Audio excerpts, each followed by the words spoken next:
Hello friends, எல்லாருக்கும் வணக்கம். நான் உங்க ஜெயிச். இன்னைக்கு நான் பேச போற விஷயம் எல்லாருக்குமானது கிடையாது. இது மெயினா யாருக்குன்னா, சோசியல் மீடியால எதை பத்தியும் தெரியாம கண்டபடி போஸ்ட் போடுறவங்களுக்கும், அதுக்கு கீழே கமெண்ட் செக்ஷன்ல வித்தைய கட்டவங்களுக்கு மட்டும்தான். நிறைய பேர் அரசியல் மேதாவி மாதிரி பேசிக்கிட்டு இருக்காங்க. ஆனா அவங்களுக்கு எல்லாம் அடிப்படை தேர்தல் கணக்கே தெரியல. கொஞ்சம் பின்னாடி போய் பாருங்க. 2021 எலெக்ஷன்ல திமுக 37% ஓட்டு வாங்கி ஜெயிச்சாங்க.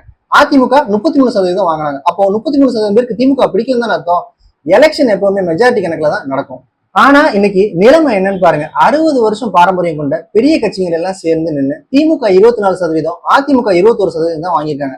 ஆனா தனி ஆளா நின்று தமிழக வெற்றி கழகம் 34.9% ஓட்டு வாங்கி இன்னைக்கு தமிழ்நாட்டோட மிகப்பெரிய கட்சியா முன்னாடி நிக்குது. ஜனநாயகத்துல 35% மக்கள் ஒரு தலைவனை விரும்புறாங்கன்னா அது எவ்வளவு பெரிய விஷயம். இது கூட தெரியாம அரசியல் பேசணும்னு கிளம்பி கண்டபடி போஸ்ட் போடுறது, கமெண்ட்ல எதையாவது சொல்லிட்டு இருக்கிறது, இதெல்லாம் பார்க்கும்போது சிரிப்பு தான் வருது. உண்மை நிலவரம் இதுதான். இதை ஏத்துக்க முடியாம இப்படி எதையாவது செஞ்சு உங்க மனசை நீங்க தேத்திக்க வேண்டியதுதான். பாவம், வேற வழி இல்லை. என்ன பண்ண, ஜனநாயகத்துல மெஜாரிட்டி தான் ராஜா.